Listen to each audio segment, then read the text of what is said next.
ओम नमः परम ब्रह्मों श्री परमात्मने नमः। ओम नमो भगवान कृष्ण हरि विष्णु राम नारायण। ओम नमः कृष्ण केशव मधुसूदन माधव हरिसूदन अच्युत गोविंद वांच ऋषिकेश जनार्दन जोगेश्वर पद्मलोचन। जय जय श्री राधे। गुरुर्ब्रह्मा गुरुर्विष्णु गुरुर्देव महेश्वरम गुरु साक्षात् परम ब्रह्म तस्मै श्री गुरवे नमः। गजानन भूतगणाधिसेवितं कपूतजम्बूफलचारुभक्षणं उमासुतं शोकविनाशकारकं नमामि विघ्नेश्वरपादपङ्कजं। या देवी सरस्वती सर्वभूतेषु विद्यारूपेण बुद्धिरूपेण ज्ञानरूपेण संस्थिता। ओं नमस्तस्यै नमस्तस्यै नमस्तस्यै नमो नमो। जय जय श्री कृष्ण चैतन्य प्रभु नित्यानंद श्री अद्वैत गदाधर श्रीवासादि गौर भक्तवृंद। जय जय श्री राधा कृष्ण।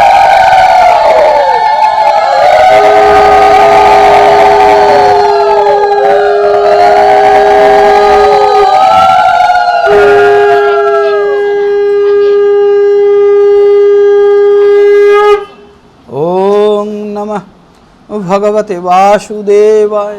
ओम नमः ब्रह्मण्य देवाय गो ब्राह्मण हिताय च जगद्धीताय कृष्णाय गोविंदाय नमो नमः। हे कृष्ण करुणार सिंधु दीनबंधु जगत्पथे गोपेश गोपिका कांत राधा कांत नमस्तुते। वसुदेव सुतां देवं कंस चाणूरमर्दनम देवकी परमानंदं कृष्ण वंदे जगद्गुरु। जय जय श्री राधा कृष्ण। तप्त कांचन गौरांगी राधे वृंदावनेश्वरी विश्वभानुसुते देवी तां प्रणमामि हरिप्रिय। जय जय तुलसी महारानी की। जय जय भागवत पुराण भगवान की। जय जय वेदव्यास ऋषि की। जय जय सुखदेव मुनि की। जय जय राजा परीक्षित की। जय जय हरो गौरी की। जय जय गणेश भगवान की। जय जय सरस्वती देवी की। जय जय भागवत अनुरागी साधु गुरु ऋषि मुनि वैष्णव की। जय जय निताई गौर प्रेमानंदे हरि हरि। हरे कृष्ण कृष्ण कृष्ण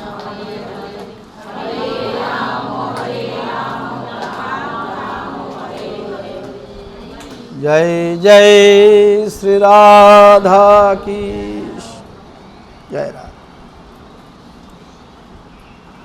भागवत सप्ताह और भागवत पाठ एक दिन बा दुई दिन तार मध्य एक ही जिनिस किन्तु एकटू पार्थक्य आछे ताई ना।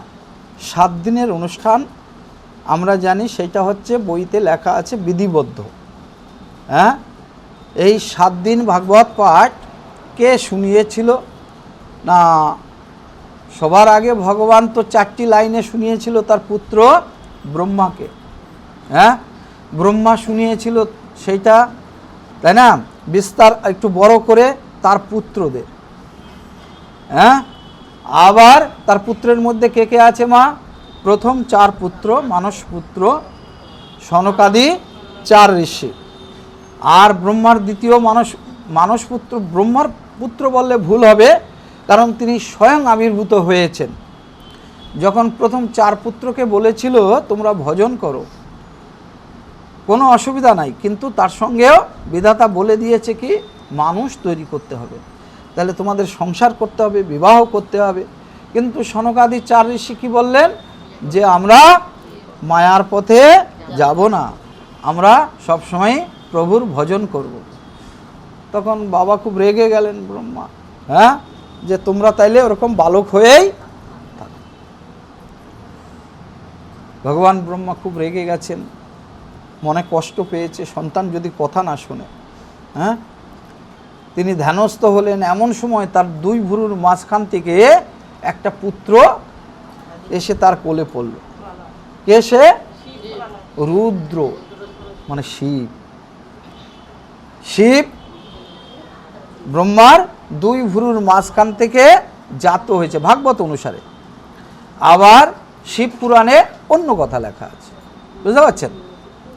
তো ভাগবতে আমরা পাই যে ভগবান ব্রহ্মার দুই ভুরুর মাঝখান থেকে শিব বাবার কোলে এসে পড়েছে। বাবা কিন্তু চায়নি, সে নিজে থেকে এসেছে। তাই শিবের এক নাম কি? স্বয়ংভূ, যে নিজে থেকে সৃষ্টি হয়। রাধে রাধে। প্রভু চলছে তো। ভগবান শিব তিনি কিন্তু এই যে ভগবান ব্রহ্মা, ভগবান শিব, হ্যাঁ, ভগবান নারায়ণ, আর আমার কৃষ্ণ হচ্ছে কি? পরমেশ্বর। হ্যাঁ, পরমেশ্বর ভগবান, দেবতারও দেবতা, দেব দেব। আর দেবাদিদেব, দেবতাদের মধ্যে শ্রেষ্ঠ শিব। আর ভগবান শ্রীকৃষ্ণ হচ্ছেন কি? দেব দেব, দেবতাদেরও দেবদেব, পরমেশ্বর ভগবান শ্রীকৃষ্ণ, সর্বকারণের কারণ। তো এইভাবে কি হলো? শিব শুনেছে, বাবার মুখ থেকেই শুনেছে, তাই না? সনকাদি 4 ঋষি শুনেছে, আবার অন্য পুত্ররাও শুনেছে। পরবর্তীকালে যে 10 জন পুত্র, তাদের মধ্যে একজন নারদ, তিনি আবার বিবাহ ঠিবাহ করেননি, চিরকুমার, উনিও সেই বাবার মুখ থেকেই শুনেছেন। তো নারদ কাকে শুনিয়েছিল সেই ভাগবতের কথা? বলুন, বেদব্যাসকে। হ্যাঁ, তিনি সমস্ত গ্রন্থ রচনা করেছেন। আমরা যারা সনাতনপন্থী, আমাদের যে প্রধান ধর্মগ্রন্থ কি কি মা? আমাদের যেমন প্রত্যেকটা দেশের একটা করে কি থাকে? সংবিধান, সেই আইন, তাই না?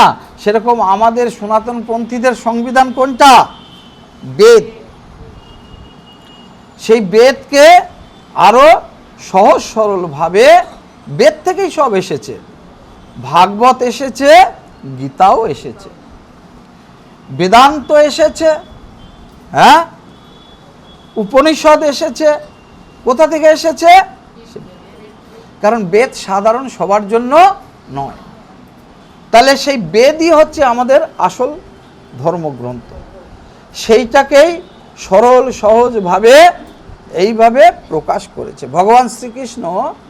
তিনি যে গীতায় কথা শুনিয়েছেন, গীতার কথা, সেইটাও সেই বেদ থেকেই তিনি শুনিয়েছেন। আর ভাগবত গ্রন্থ, সে তো বেদের সুমিষ্ট পাকা রসালো ফল। তাহলে বেদ, বেদান্ত, গীতা আর 18খানা পুরাণ, তার মধ্যে সর্বশ্রেষ্ঠ পুরাণ আমরা বলি কি? এই ভাগবত, তাই না? এই ভাগবত মহাপুরাণ কেন শ্রেষ্ঠ? না, তাহলে বাকি পুরাণগুলি কি খারাপ? না না, সেরকম কোনো ব্যাপার নয়। আপনি ভগবানের প্রসাদ পেয়েছেন, তাই না? কি কি পেয়েছেন? অন্ন পেয়েছেন, ডাল পেয়েছেন, উচ্ছে ভাজা পেয়েছেন, এইটা পেয়েছেন, ওইটা পেয়েছেন। শেষকালে কি হলো? পায়েসটা দিতে পরমান্ন, ওইটা দিলে একটু তৃপ্তিটা বেশি হতো। তাহলে অন্য পুরাণগুলি কি খারাপ? না, কিন্তু 17খানা পুরাণে সব আছে, তাই না? 17খানা পুরাণের মধ্যে 2-1খানা বাদ দিলে বাকি সব পুরাণের আরাধ্য দেবতা কে? নারায়ণ, নারায়ণ, নারায়ণ, বিষ্ণু। বিষ্ণু ছাড়া কিছু নাই। 18তম পুরাণ এই ভাগবত পুরাণ, সেটা তো বিষ্ণুর জয় জয়কার, নারায়ণের জয় জয়কার। তার সঙ্গে 10ম স্কন্ধে, হ্যাঁ, ভগবান শ্রীকৃষ্ণের বর্ণনা করা হয়েছে, যেগুলো অন্য গ্রন্থে ছিল না। সেই কারণে এই 18তম পুরাণকে সর্বশ্রেষ্ঠ পুরাণ হিসাবে বলা হয়েছে। অন্য পুরাণগুলি পড়তে হবে, জানতে হবে, তাই না? তাই ভাগবত পুরাণ হচ্ছে বেদেরই সুমিষ্ট পাকা ফল।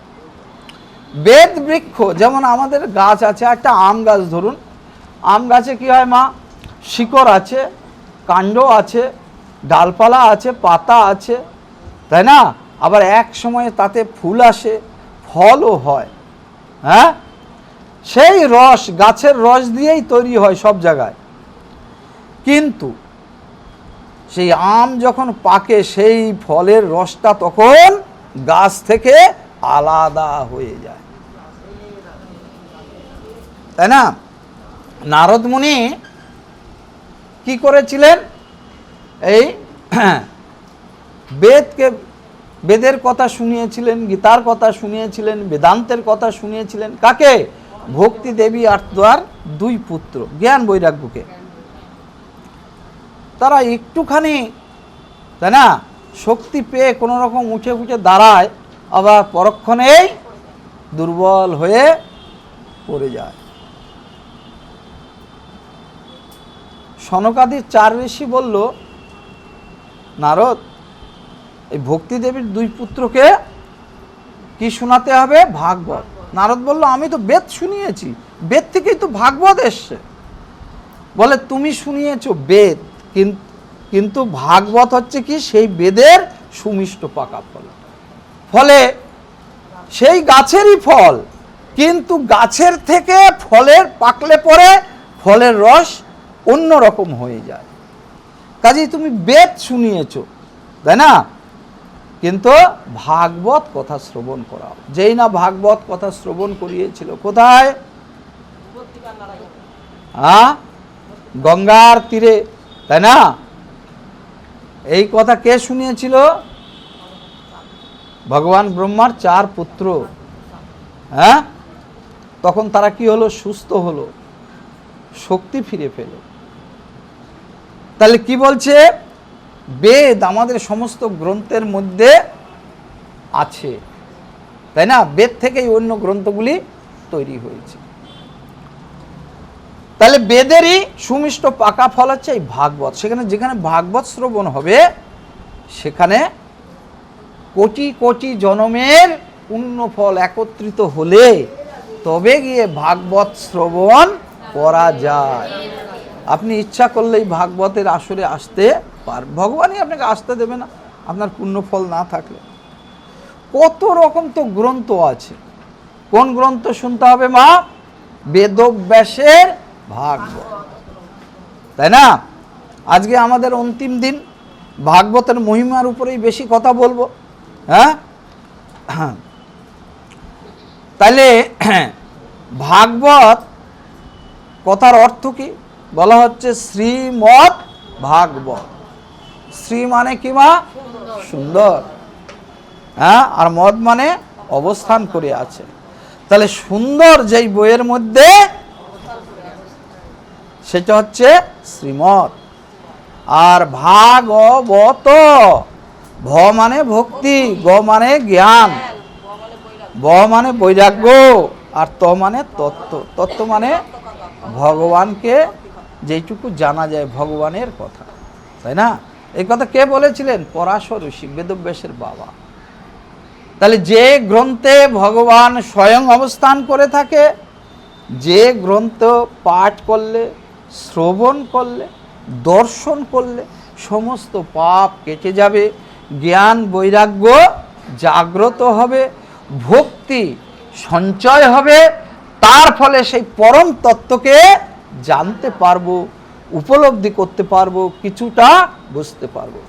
সেই কারণে আমরা যারা বিষ্ণু ভক্ত বৈষ্ণব, তাই না, তো তাদের শ্রেষ্ঠ ধর্মগ্রন্থের নাম কি? শ্রীমৎ ভাগবত। শ্রীমৎ। আর ডিস্টার্ব করছে, জয় রাধে।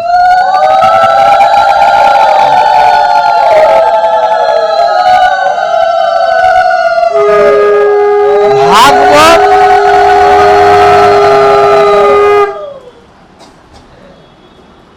আর গীতা এক পুস্তক নয়, লোক ভুল করে ফেলে, তাই না? এইটা হলো ভাগবত, এটা হচ্ছে সনাতন পন্থীদের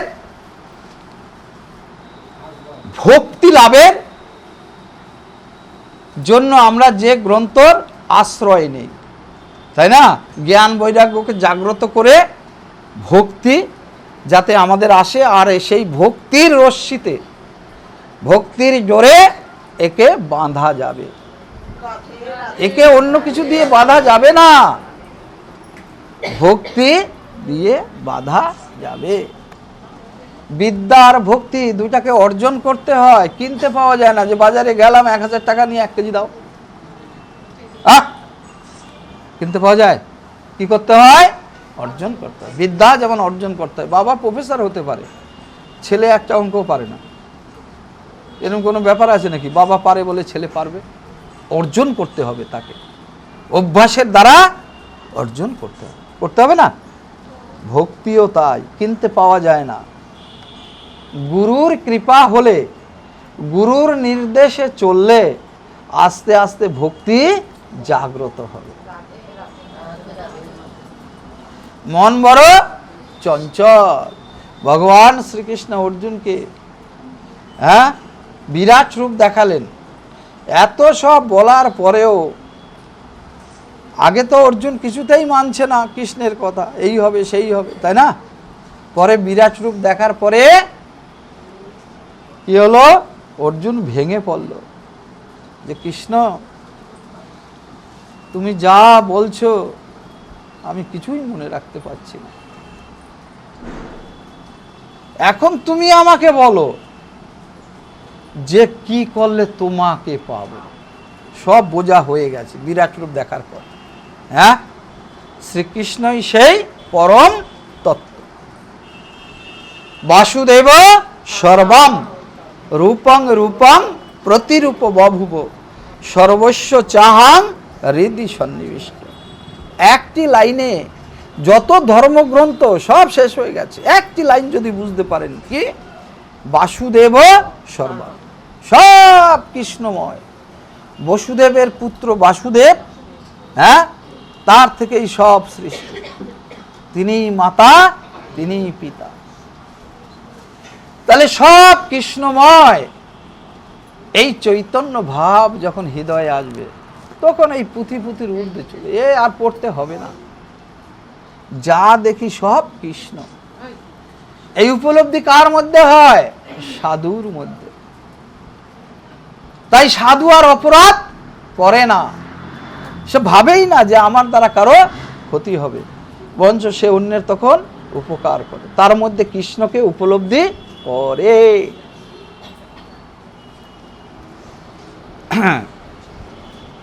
তাহলে এই ভাগবত গ্রন্থ সনাতন পন্থীদের পরম তত্ত্বকে, এইখানে একটা চেয়ার দিতে হবে, উপর থেকে একটা চেয়ার এনে প্রভুকে বসার ব্যবস্থা করতে হবে। একটা চেয়ার আনবেন, শুধু এনাকে এখানে বসতে হবে। তাহলে সনাতন পন্থীদের উদ্ধারের, সমস্ত পাপ নাশের জন্য কোন পুস্তকের আশ্রয় নিতে হবে? ভাগবত। আর গীতা গ্রন্থ কি? 742টি শ্লোক। 700 কিছু, কোনো বইতে কম আছে 39টি, 42টি এরকম বলে। লাস্টে এখন বলা হয় 700 শ্লোকে গীতা। গীতা হচ্ছে কি না, ধর্মযুদ্ধ, কুরুক্ষেত্রের যুদ্ধে ভগবান শ্রীকৃষ্ণ যুদ্ধের প্রারম্ভে মুহূর্তে তার পরম ভক্ত, যার হিত সাধনের জন্য তিনি রথে সারথি হয়েছিলেন, যখন অর্জুন বলল কৃষ্ণ আমি আর যুদ্ধ করব না, তাই না, ভেঙে পড়লেন। এত সব করে যুদ্ধের আয়োজন করা হয়েছে, জেঠুকে দেখে, ভাইদের দেখে, জ্যাঠামশাইয়ের ছেলেদের দেখে বলল অর্জুন, কৃষ্ণ যুদ্ধ করব না, ওরা আমাদের কিছু না দেয় না দিক, তাই না, ভিক্ষা করে খাবো। ভগবান শ্রীকৃষ্ণ বললে বাবা হ্যাঁ, কি অবস্থা এর, যার জন্য এত চেষ্টা, সে এখন বলে আমি হ্যাঁ বিয়ের সব আয়োজন ফায়োজন করা হয়েছে, পাত্র এখন বলছে না না যাব না, তা কি অবস্থা হবে? হ্যাঁ, শ্রীকৃষ্ণ বললে তোমার মোহ তোমাকে এই কথা বলাচ্ছে, তাই না? তোমার মধ্যে সেই স্বরূপের জ্ঞান নেই, তাই তুমি এরকম ভাবছো একে মারলে পাপ হবে, ভাইদের মারলে তার স্ত্রীরা বিধবা হবে, হ্যাঁ তার ফলে কি হবে, আবার অন্য কাউকে বিয়ে করবে, বর্ণ সংকর হবে, সমাজ পতনের দিকে যাবে, তাই না? যে জ্যাঠামশাইয়ের কোলে কি আনন্দ করে মোয়া খেতাম, গঙ্গাপুত্র ভীষ্ম, তাকে বধ করব, দরকার নাই কৃষ্ণ। হ্যাঁ, জ্যাঠামশাইয়ের ছেলেরা একটু দুষ্টু প্রকৃতির, আমাদের সঙ্গে অন্যায় করেছে, তাই বলে ওদেরকে বধ করব?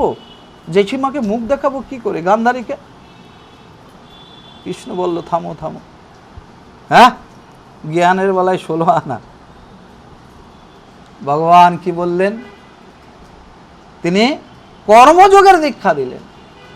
কর্ম তোমাকে করতে হবে অর্জুন, তুমি ক্ষত্রিয় বংশের সন্তান, প্রজারা যাতে ভালো থাকে, তাই না? তোমাদের প্রতি যে অন্যায় হয়েছে, কত অন্যায় হয়েছে, ছোটবেলায় ভীমকে বিষ খাইয়ে জলের মধ্যে মেরে ফেলার চেষ্টা হয়েছিল, হ্যাঁ তাদের রাজপুরী আগুন দিয়ে পুড়িয়ে দেওয়ার ব্যবস্থা হয়েছিল না? পাশা খেলা, ছল করে পাশা খেলে, তাই না? তোমাদের এইভাবে 12 বৎসর আর 1 বৎসর 13 বৎসর, হ্যাঁ তোমাদের কি করতে হয়েছে? 1 বৎসর অজ্ঞাতবাস আর 12 বৎসর তোমাদের বনবাস হয়েছিল। কি অন্যায়! হ্যাঁ, তোমাদের কুলবধূ তাকে উলঙ্গ করে, কি অবস্থা! আর তুমি এখন বলছো যুদ্ধ করবে না। যুদ্ধ করা খারাপ, কিন্তু যুদ্ধই হচ্ছে কি শোধনের রাস্তা, সঠিক রাস্তা। কেন? ভগবান কি বলেছেন? যদা যদা হি ধর্মস্য গ্লানির্ভবতি ভারত অভ্যুত্থানাম অধর্মস্য তদাত্মনাম পরিত্রাণায় সাধুনাং বিনাশায় চ দুষ্কৃতাম ধর্ম সংস্থাপনার্থায়। ভগবান বলছে আরে আমিও তো একা ছিলাম, কি দরকার আছে, আমি জগৎ কেন তৈরি করেছি? নিজে আনন্দ পাব। আর লীলা কেন করি, বারবার আসি কেন? আমার ভক্ত যাতে আনন্দ পায়, ভক্তের মধ্যে যেন এই বিশ্বাস আছে যে ভগবান আছে। তাই ভগবানের অবতার হয়েছে কত অবতার, 10 অবতার, ভাগবতে লেখা আছে 18 অবতার, গীতায় লেখা আছে 28 অবতার, 32 অবতার। আর শ্রীকৃষ্ণ নিজে বলছেন আমি কোটি কোটি বার আমার ভক্তকে রক্ষা করতে আসি, আসে না? হ্যাঁ, জয় জয় প্রহ্লাদ ভগবান। সে আমাদের কাছে ভগবান তুল্য হয়ে গেছে, তাই না? একটি মাত্র ভক্তকে রক্ষা করে ভগবান বলছে তাকে রক্ষা করার জন্য আমি আবির্ভূত হয়েছি। মাত্র একজন ভক্তের জন্য যদি সে আসতে পারে, একজন ভক্ত তাকে এমন ভাবে ডেকেছে, তাতেই সে আসতে বাধ্য হয়েছে। তো আপনাদের আমাদের কৃপা করবে না? হ্যাঁ, অবশ্যই করবে, এই বিশ্বাস রাখুন। তার উপর আস্থা রাখতে হবে, নিজের উপর নয়। নিজের উপর কে আস্থা রেখেছিল? দ্রৌপদী, তাই না? যখন বস্ত্রহরণ হয়েছিল, প্রথমে কি করেছিল? দাঁত দিয়ে হাত দিয়ে শাড়িকে টেনে ধরে খুলতে না পারে, যখন দেখছে আর পাচ্ছে না, তখন স্বামীদের দিকে তাকালো, কিন্তু স্বামীরা অপরাগ, তারা এমন কাণ্ড করে বসেছে, তাই না? তাদের কিছু করার নেই। ধর্মরাজ যুধিষ্ঠির পাশা খেলায় স্ত্রীকেও হেরে গেছে। তো দাদা উঠছে না, ভাইরাও উঠছে না। তারপরে কার প্রতি বিশ্বাস রাখে? আরে শ্বশুর মশাই তো আছে, তিনি তো অন্যায় সহ্য করতে পারবে না। হ্যাঁ, শ্বশুরের দিকে তাকালো, ও তিনিও প্রতিজ্ঞা করে বসে আছেন, হস্তিনাপুর ছেড়ে তিনি যাবেন না, তাই না? বিদুরের আগে দুর্যোধনের বিরুদ্ধে কথা বলেছিল। বিদুর আগে মন্ত্রী ছিল হস্তিনাপুরে, তাই না? সেও ধৃতরাষ্ট্রের ভাই। তো তাকে দুর্যোধন কি করেছিল? রাজত্ব থেকে তাড়িয়ে দিয়েছিল। হ্যাঁ, তো গঙ্গাপুত্র ভীষ্ম তিনিও মাথা নত করে বসে আছে, কুলবধূকে উদ্ধার করার জন্য একটি শব্দ। তারপরে গুরুদেব, আরে গুরুদেবেরা তো না, কেন?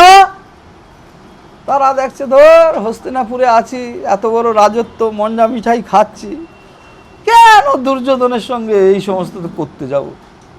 দেখুন, আর ভগবান কৃষ্ণ বললেন, আর অর্জুন, এদেরকে বধ করতে হবে, গুরুকে হত্যা করতে হবে।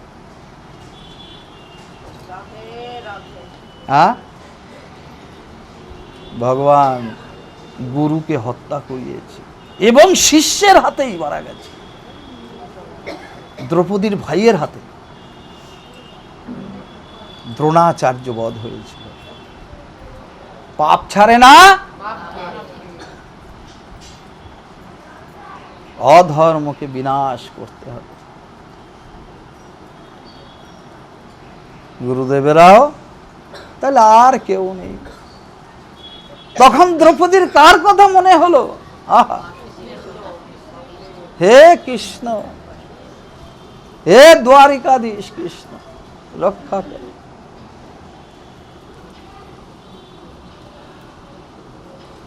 তো যাকে ডাকলে কাজের কাজ হবে তাকে ডাকতে হবে। সর্বকারণের কারণ যিনি,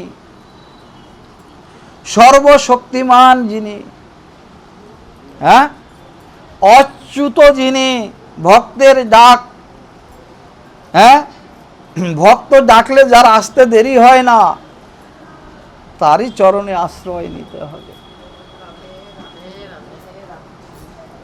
ভগবান এলেন, দ্রৌপদী বলল, পরবর্তী সময় দ্রৌপদী জিজ্ঞেস করেছিল, প্রভু আমি তো তোমাকে ডেকেছিলাম ওই বিপদের সময়, তুমি আসতে তাও দেরি করে দিলে। বলে, আমাকে তো আগে থেকে তুই ডাকিসনি। স্বামীর প্রতি বিশ্বাস, শ্বশুরে বিশ্বাস, নিজের উপর বিশ্বাস, গুরুর প্রতি বিশ্বাস, তারপরে তুই আমাকে ডেকেছিলিস। তাও তুই ডাকলি, কিরকম ভাবে ডাকলে তুমি? হে দ্বারিকাধীশ। বলে, আমি তো তোর পাশেই দাঁড়িয়েছিলাম। হ্যাঁ, কিন্তু যেই বলেছ যে দ্বারিকাধীশ, আমাকে সেই দ্বারিকায় যেতে হয়েছে, আবার সেইখান থেকে আসতে 2-5 মিনিট দেরি হয়েছে। চলে যা, চলে যা, এদিক এদিক দা। রাধে রাধে। তাহলে বিশ্বাস কার উপর রাখতে হবে? ভগবানের প্রতি বিশ্বাস রাখতে হবে। আর আমরা কার প্রতি বিশ্বাস রাখি মা? হ্যাঁ, আমি আর আমার ছেলে মেয়ে, আত্মীয় স্বজন, ভাই বন্ধু, তাদের উপর বিশ্বাস রাখি। ধোঁকা খেতে হবে। হ্যাঁ, প্রেম যদি করতে হয় কার সঙ্গে করব? কানাইয়ার সঙ্গে করব। কেন? 100% গ্যারান্টি, একদম তোমার প্রেমের ফল তুমি পাবে। সব এই জগতের সবাই তোমাকে ব্যথা দেবে, দুঃখ দেবে, তাই না? ভালোবেসে একজনকে টাকা ধার দাও, সে টাকা ফেরত দেবে না। ছেলে মেয়েকে বেশি করে ভালোবাসো, জায়গা জমি লিখে দাও, বুড়া বয়সে দেখবে না। কিন্তু একে যদি ভালোবাসো, তাহলে কি হবে? একদম গ্যারান্টি, তার ফল পাওয়া যাবেই যাবেই যাবে। তাই ভালোবাসতে হবে কাকে?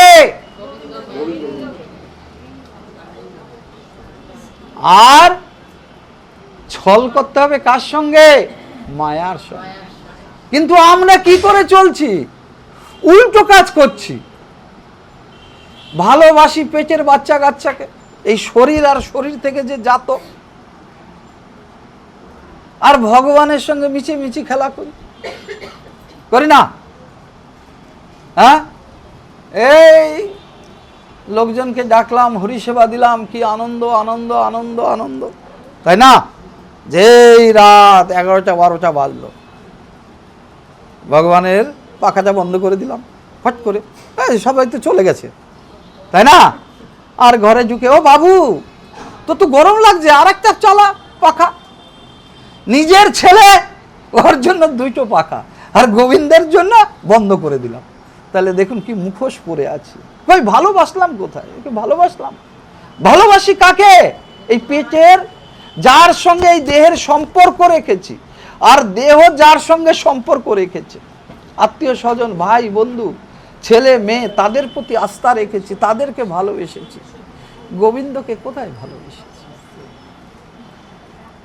যাকে ভালোবাসার কথা তাকেই ভালোবাসলাম। আর যেগুলো মায়া, ক্ষণস্থায়ী, এরা আমার কেউ নয়। ভাই বোন, আত্মীয় স্বজন, কেউ না। ও ব্রাহ্মণ যখন বিয়ে হয় তখন 7 পাক ঘোরায়, ও নাটক করে। হ্যাঁ, আরে পরের বার দেখবো আমার বউ হয়েছে কোথায় শিয়ালের বউ, আমি হয়েছি কোন কুত্তার বর, তাই না? কি গ্যারান্টি আছে আমার বউ আবার পরের জন্মে আমার হবে? এরকম কোথাও লেখা নাই, বরঞ্চ উল্টোটাই লেখা আছে, এইবার এই জন্ম ছিল, পরের বার ওই জন্ম হয়েছে। আমার কর্মফল আমাকে। তাই ভগবান শ্রীকৃষ্ণ অর্জুনকে বলল, অর্জুন আমি বারবার আসি কেন লীলা করতে? আমি তো একা ছিলাম। হ্যাঁ, বাসুদেব সর্বাম, সব কৃষ্ণময়, সেই সাধু যার মধ্যে এই উপলব্ধি আসবে। আর তখন তার এই গ্রন্থ এইসব জানা পড়ার কিছু দরকারই নাই, সে সব বুঝে ফেলেছে। রূপং রূপং প্রতিরূপ বভুব, সেই ভগবান সর্বকারণের কারণ। তিনি কি করলেন? নিজেকে আনন্দ দেওয়ার জন্য আর ভক্তকে আনন্দ দেওয়ার জন্য তিনি বহু রূপে প্রকাশিত। রূপং রূপং প্রতিরূপ বভুব, সর্বস্ব চাহাং হৃদি সন্নিবিষ্ট, এবং তিনি প্রত্যেকের হৃদয়ে অবস্থান করে আছেন। সব কৃষ্ণময়। তিনি নিজে আনন্দ পাওয়ার জন্য আর ভক্তকে আনন্দ দেওয়ার জন্য এই বহু রূপ ধারণ করেছে, তাই না? 84 লক্ষ জীব সৃষ্টি করেছে, প্রত্যেকের মধ্যে তিনি আছেন। আপনার মধ্যে, আমার মধ্যে, নর্দমার যে পোকা ওর মধ্যেও আছে। তাই বিনা কারণে পশু হত্যা, প্রাণী হত্যা নিষিদ্ধ। বিনা কারণ করতে যাবেন, ওর মধ্যে ব্রহ্ম অবস্থান করে আছে। হ্যাঁ, তাহলে আপনারা বলবেন, তাহলে তো গাছপালা খাচ্ছি, গাছ কেটে খাচ্ছি, কত বধ করছি। হ্যাঁ, সাধুরা তো নেচে নেচে খায়, খায় না? কি খায়? পলাশ শাকের মাথাগুলিকে কেটে কেটে। তো 84 লক্ষ জীবের মধ্যে ও তো আছে, ও আছে না? লাউ গাছের কচি লাউটাকে ছিঁড়ে এনে হ্যাঁ ডালে দিয়ে দিলেন একদম। আরে সাধুর ওতেও 12টা বাজবে, কারণ লাউয়ের মা তো কাঁদছে, আমার ছেলেটাকে নিয়ে গেল, কচি ছেলেটাকে, কাঁদবে না? আরে 84 লক্ষ জীবের মধ্যে ও তো আছে। জীব কাকে বলে? উদ্ভিদেরও আছে, প্রাণীরও আছে। জীব 2 রকম, উদ্ভিদ আর উদ্ভিদ মানে যে মাটি ভেদ করে উপরে ওঠে এবং এক জায়গায় দাঁড়িয়ে থাকে, চলাফেরা করতে পারে না, তাকে বলে উদ্ভিদ। আর প্রাণী খাদ্য অন্বেষণের জন্য, তাই না, সন্তান উৎপাদনের জন্য, আত্মরক্ষা করার জন্য স্থান থেকে স্থানান্তরে গমন করে, পরিবেশ, সুপরিবেশ পাওয়ার জন্য। গরম পড়েছে, যেখানে শীত সেখানে পাখিরা চলে যায়, তাই না? তাহলে এই জীব 84 লক্ষ জীবের মধ্যে উদ্ভিদও আছে, তাহলে সাধুদের কি গতি হবে? শুনে রাখুন পরিষ্কার করে, হ্যাঁ, কি না আজকে তো আমি নিরামিষ খেয়েছি, তাই না? একদম ঢোল পিটিয়ে দিলেন, মাসিকে ফোন করে পিসিকে ফোন করে, জানিস তো বোন আজকে আমাদের নিরামিষ। ও ভাবছে যেন কি পুণ্য করে ফেলেছে। কি নিরামিষ করেছে? না এই মানে গাছ জাতীয় খেয়েছে, হ্যাঁ, মানে প্রাণীদের খায়নি, তাই না? আরে ওতে কোনো কাজ হবে না, ওই সমস্ত উপোসে কোনো কাজ হবে না। কি বলছি বুঝতে পারছেন? উপোস মানে কি? না খেয়ে থাকা হচ্ছে উপোস। আপনি উপোসের দিন একদম এই লাউ থেকে ডাল, আবার থেকে ও থেকে ও সর্ষে বাটা দিয়ে আবার পটল, আবার কি উপোস! ভগবানের প্রতি ভক্তি নেই, খালি খুন্তি নাড়ানাড়ি, উপোসের চচ্চড়ি। আরে এইভাবে উপোস হয় না। যার উদ্দেশ্যে উপোস করছেন, যাকে সন্তুষ্ট করার জন্য, তার আরাধনা করতে হবে। উপোস মানে নিজেকে ত্যাগ করতে হবে। এই খাওয়ার 12টা ওই দিনকে বাজালে হবে না। যে শুনে রাখুন, আপনি হ্যাঁ শিবের জন্য উপোস করুন, মা সন্তোষীর জন্য উপোস করুন, যার জন্যই উপোস করুন না কেন, উপোসের মূল কথাই হচ্ছে কি? ত্যাগ। ত্যাগের সঙ্গে তার আরাধনা করা, তবে সেইটা উপোস। বুঝতে পেরেছেন? হ্যাঁ, শাশুড়ি মা গেছে জামাইয়ের বাড়িতে, আজকে একাদশী, জামাই তো একদম, মা শাশুড়ি মার একাদশী। নিজের মা যদি কোনোদিন 2টা কলা আনতে বলতো, কলিকাল, শাশুড়ি মা একাদশী করছে, তা কি কি লাগবে? হ্যাঁ, ফর্দে লিখে দিয়েছে, দই, হ্যাঁ, এইটা সেটা ওইটা। জামাই তো বলছে, ওরে বাবা একাদশী কেন বাবা? হ্যাঁ, শ্বশুরের কাছে বসেই করতেন, তাই না? আপনার এই একাদশীর চাপে আমার তো হয়ে গেছে ত্রয়োদশী, তাই না? তো এই সব যারা একাদশী করে, হ্যাঁ, একাদশীর দিন খাওয়া দাওয়ার দিকে বেশি পড়তে নেই। তাহলে একাদশী কি করে হবে?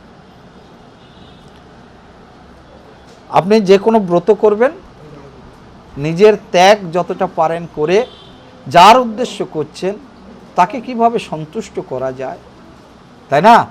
সেটাই হচ্ছে শ্রেষ্ঠ, সেটাই কাজে লাগবে। তো সাধুরা খায়, মা নিরামিষ খায়, ভালো কথা। একজন এসে বলল আমাকে, বাবা আমি 5 বছর ধরে নিরামিষ খাচ্ছি। আমি বলছি তাতে আমি আদৌ সন্তুষ্ট হইনি। খেয়েছেন তো কি হয়েছে? একদল মাছ মাংস খাচ্ছে, আপনি গাছকে কেটে কেটে খেয়েছেন, তাতে কি হয়েছে? হ্যাঁ, একটা কথা হচ্ছে, একটা পিঁপড়ে মারা একটা হাতি মারার মধ্যে পাপ আছে, বেশি কম আছে, যদিও তাদের আত্মা সমান, তাই না? আবার একটা মানুষকে মারা আর একটা পিঁপড়াকে মারা এক জিনিস হতে পারে না, পাপের পরিমাণ বেশি কম আছে, আমাদের গ্রন্থেই আছে। তাহলে আমরা যারা একদিন নিরামিষ খাই, মা তার আগের দিন আবার 2 ঠ্যাং, পরের দিন 4 ঠ্যাং, আজকে নিরামিষ খাচ্ছি, ওরে বাবা শরীর দুর্বল হয়ে পড়েছে, তাই না? ও তো ভর্তুকি দিতে হবে। হ্যাঁ, শিবের উপোস করছে, ওরে বাবা তার আগের দিন মারো 2 ঠ্যাং, তার পরের দিন ও হয়ে গেছে উপোস 4 ঠ্যাং। বুঝতে পারছেন? তো জানি না এই উপোসে আমার বৈষ্ণব ভগবান শিব কতখানি খুশি হবে। যে যেভাবে করে মা করুক, অন্য জীবকে হত্যা করে, তাই না, কি ফল লাভ তো জানি না। শোনেন, ওই ছেলের মুখে ভাত আর অন্য প্রাণীকে হত্যা করে এনে খাওয়াচ্ছেন, 25টা মুরগি, 3টা খাসি, ওদের প্রাণ আপনি কেন নেবেন? আপনার ছেলের জন্মদিনে কেন নেবেন বলুন? মা বাবা এই সন্তানকে প্রথমে মহামায়ার রাস্তায় ঢুকিয়ে দেয়, মায়ার রাস্তা। এখন মরার পরেও আবার খাচ্ছে, তো ওকে কি করবে বাবা? যমরাজ ধোলাই দিতে দিতে নিয়ে যাবে। হ্যাঁ, আমাদের এই অঞ্চলের লোকেরা শ্রাদ্ধে আমিষ খায়। চিন্তা করুন, তাহলে সেই আত্মাকে কি করবে যমরাজেরা? তুমি নেই, এরপরও তুমি জ্বালাতন করছো।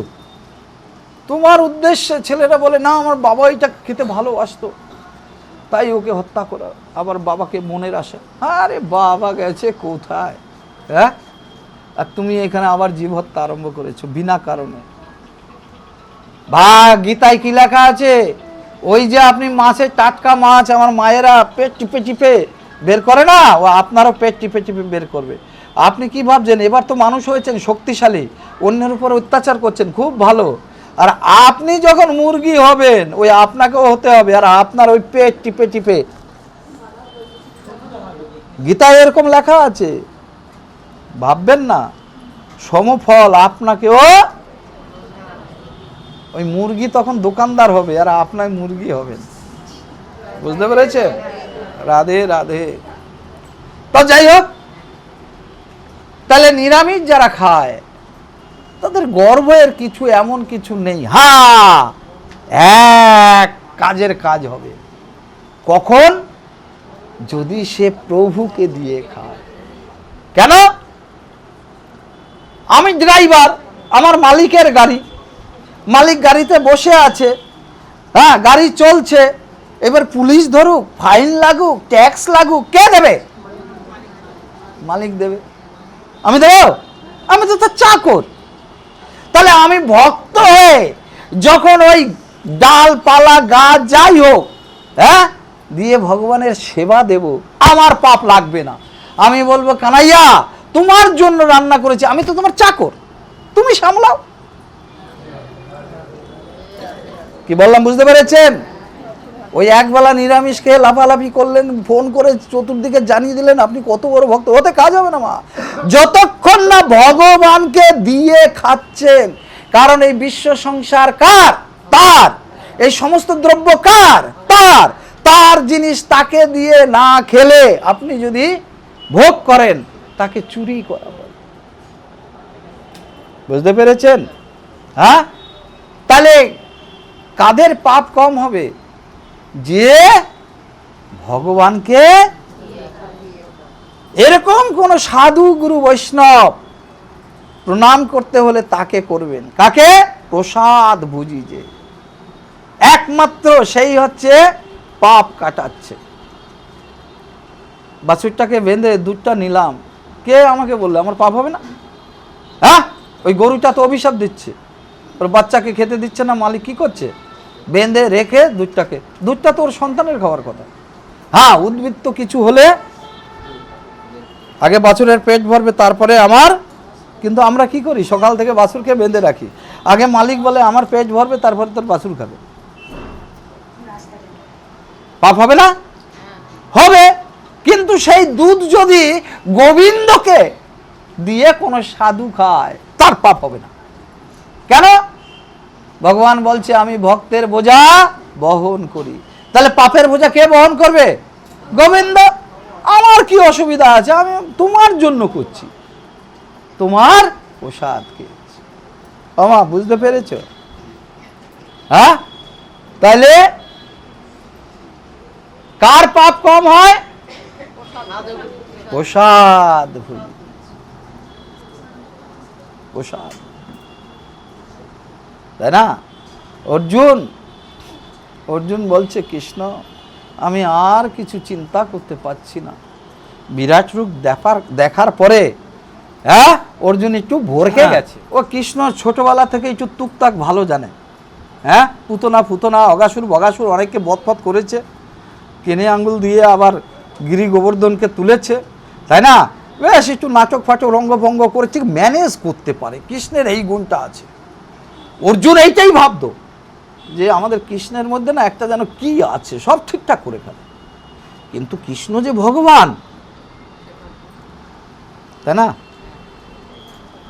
বিরাট রূপ দেখা, কারণ বিরাট রূপ দেখার আগে পর্যন্ত হাজারো প্রশ্ন, কৃষ্ণ এই করব না, ওই করব, এই করলে ওই হবে। বিরাট রূপ দেখার পরে দমে গেছে অর্জুন, বলল কৃষ্ণ আমি আর কিছু চিন্তা করতে পারছি না, তুমি আমাকে হ্যাঁ, তুমি আমাকে একটা কথা বলো, কি করে তোমায় পাবো? কি করলে? অর্জুন ভেঙে পড়েছে, তাই না?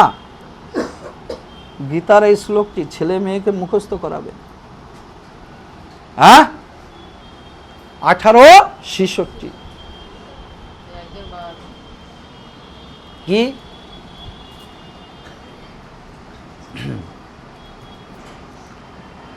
সর্বধর্মান পরিত্যজ্য মামেকং শরণং ব্রজ অহং তা সর্ব পাপভ্য মোক্ষয়িষ্যামি।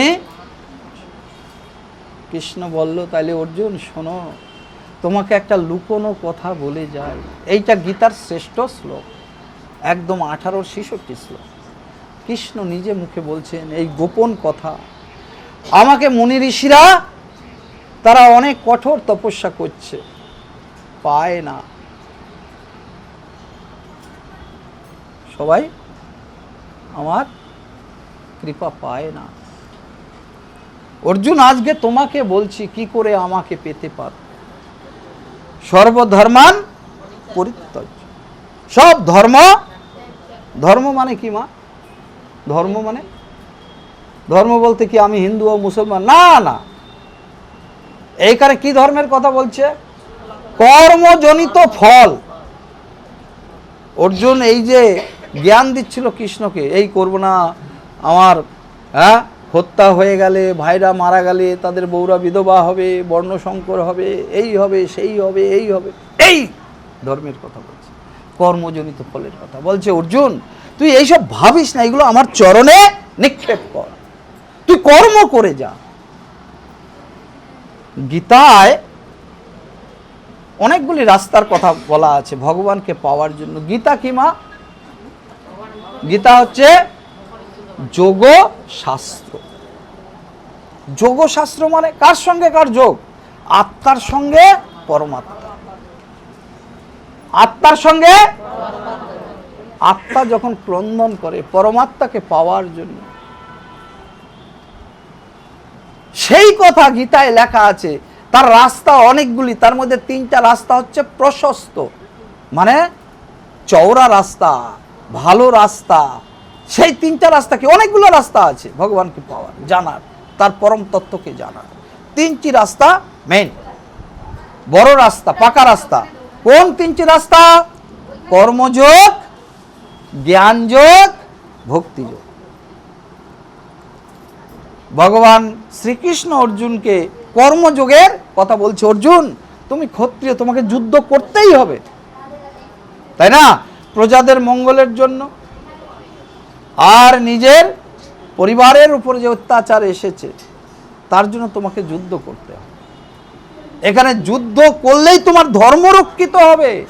তুমি যদি যুদ্ধ না করে কাপুরুষের মতো ব্যবহার করো, তাই না, তাইলে তোমার পাপ হবে। ভগবান শ্রীকৃষ্ণ কি বললেন? যে এই সমস্ত কর্মজনিত যে ফল পাই, তাই না, এসব তুমি চিন্তা করো না। কি করলে কি হবে, কি না করলে কি হবে, এটা করলে পুণ্য হবে, ওটা করলে পাপ হবে, এসব তুমি মাথায় রাখো। তুমি এই সব সর্বধর্ম পরিত্যাগ করো। মামেকং শরণং ব্রজ, তুমি আমার শরণাপন্ন হও। অহং তা সর্ব পাপভ্য, আমি তোমাকে সব পাপ থেকে মুক্ত করব। মোক্ষয়িষ্যামি মা শুচ, তুমি কোনো চিন্তা করো। ভগবান শ্রীকৃষ্ণ অর্জুনকে গীতার 1866 কৃষ্ণ স্বয়ং মুখ দিয়ে বলেছেন, এটা আমার লুকোনো কথা, জানে না লোক। তার মানে কি? ভগবানকে কিভাবে ডাকতে হবে? আমি চালাক, আমি বুদ্ধিমান, আমি বেশি বুঝি না, শিশুর মতো সরল সহজ হয়ে, তাই না, তার পায়ে নিজেকে সমর্পণ করতে হবে, তাই না, সমর্পণ করতে হবে। তবে গিয়ে আমাদের ডাক ভগবান শুনবে। আর যতক্ষণ না আমি, আমার, আমি বেশি বুঝি, ছোট্ট শিশুর মতো সে যখন ক্রন্দন করে মা ছুটে আসে, তাই না, সেইভাবে আপনাকে শিশুর মতো তাকে ডাকতে হবে। আপনার বুদ্ধি দিয়ে কাজ হবে না।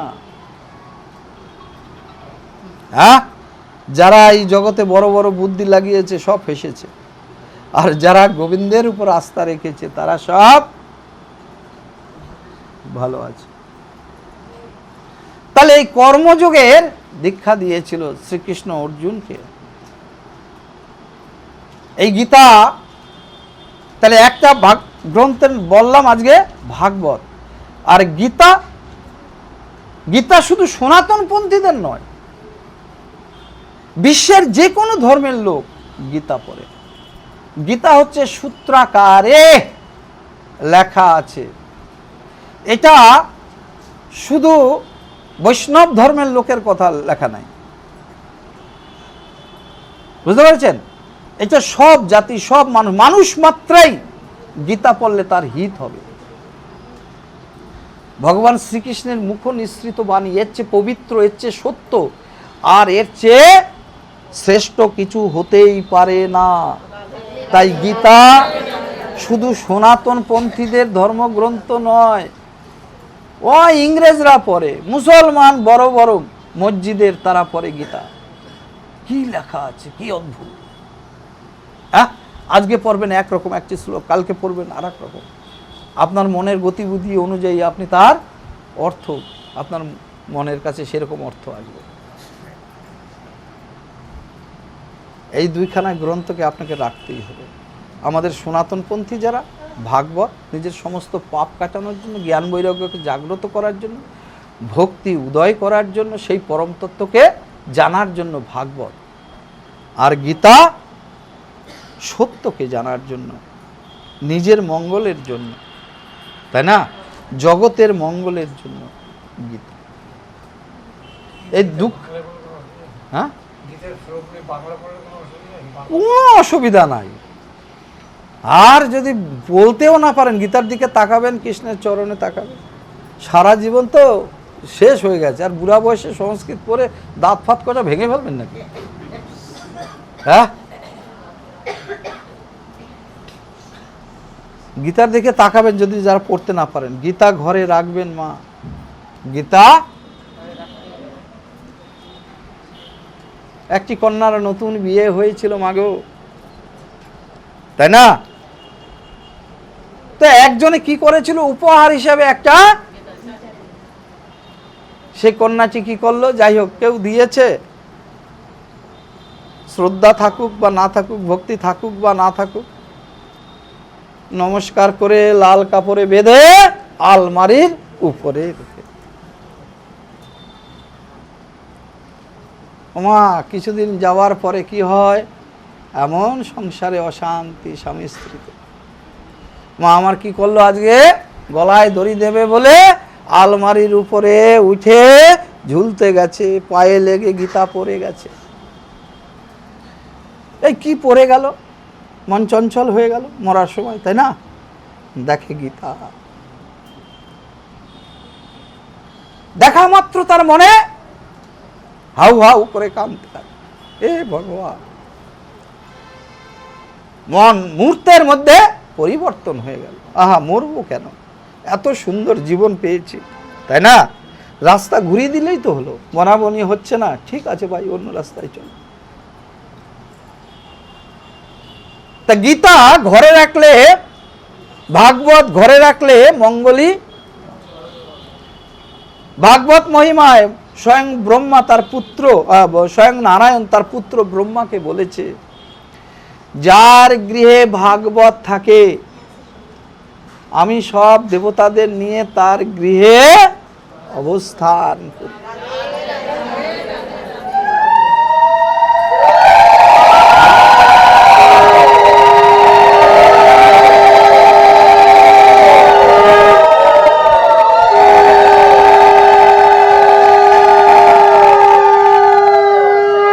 কারো গৃহে যদি একবার ভাগবত পাঠ হয়, একদিনের হয়, দুদিনের হয়, 3 দিনের হয়, 7 দিনের হয়, মা, কেউ যদি 7 দিনের ভাগবত সপ্তাহ করাতে পারে, তার কি হবে, 3 কুলের 21 পিঁড়ি। প্রত্যেকেরই বাবা মা আছে, তাহলে আমার বাবার কুলের 7, পিঁড়ি, আমার মায়ের কুলের 7 পিঁড়ি, আর আমার শ্বশুর কুলের 21 বংশ উদ্ধার হয়ে যাবে।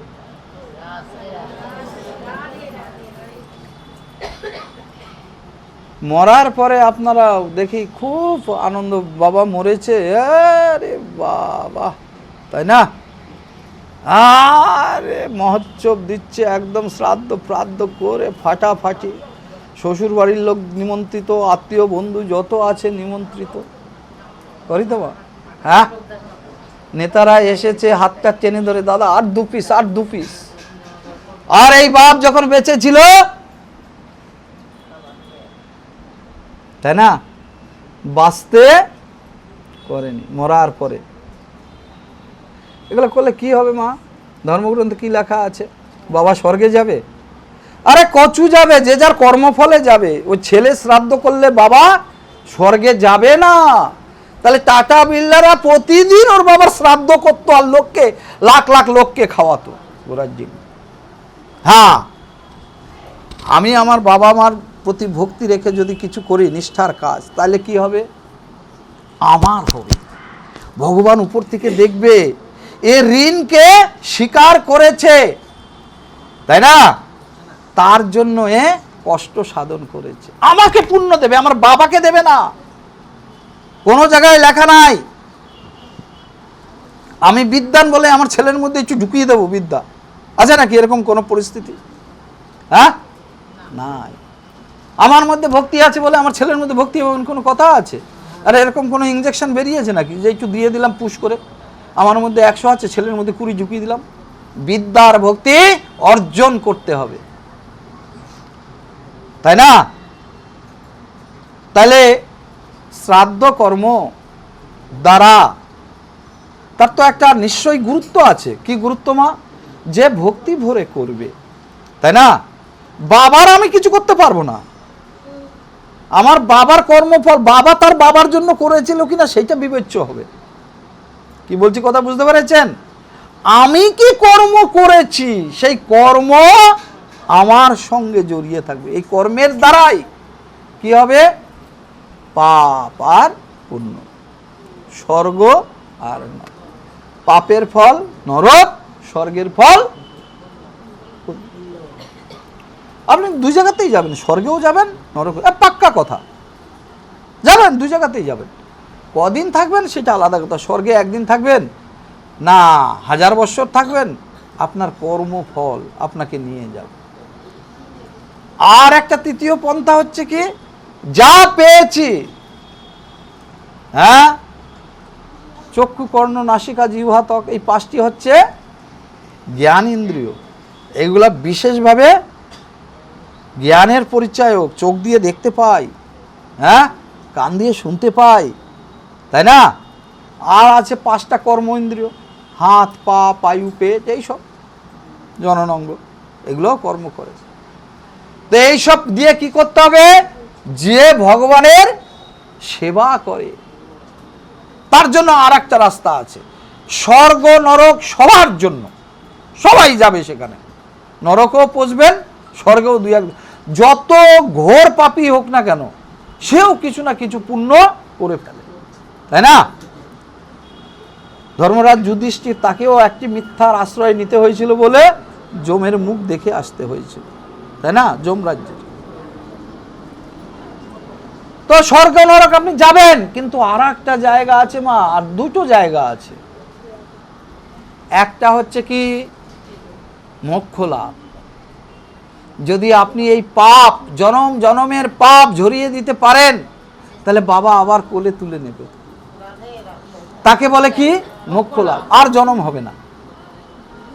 আর যদি পরম ভক্ত হতে পারেন, তাই না, তাহলে কি হবে মা? একবার যদি মুখ দিয়ে মরার সময় হরির নাম বেরোয়, একদম বৈকুণ্ঠে। আরো পরম ভক্ত হলে কি হবে? গোকুলে, গোলক ধামে, তাই না? তাহলে স্বর্গ নরক সবাই যাবেন। স্বর্গ এমন কোনো ভালো জায়গা নয়, ওই ট্রেনের এসি কামরার মতো, বুঝতে পেরেছেন? প্রত্যেকটা ট্রেনে এসি কামরা থাকে না, ওরা ওইখানে আবার একটু গার্ড ফাট থাকে, হ্যাঁ, ঠান্ডা থাকে, তাই না? আবার আপনাকে একটু চা দেবে, পেপার দেবে পড়ার জন্য, একটু আরাম। ওই স্বর্গটা সেরকম অবস্থা। আর ট্রেন পৌঁছে গেল দিল্লিতে, তখন আর ওই ট্রেনে আপনি থাকতে পারবেন না, বেরো বেরো বেরো বেরো, যে যার কাজে যাও। তখন আবার ওই স্বর্গে কিছুদিন থাকলেন আপনার পূর্ণ ফল অনুযায়ী, তারপরে আপনাকে আবার যে মানুষ হয়ে আসবেন এরকম কোনো যা হয়ে আসবে, তাই না? তো স্বর্গেও আপনার অধিকার, নরকেও আপনার অধিকার। কিসের দ্বারা? কর্মের ফলের দ্বারা।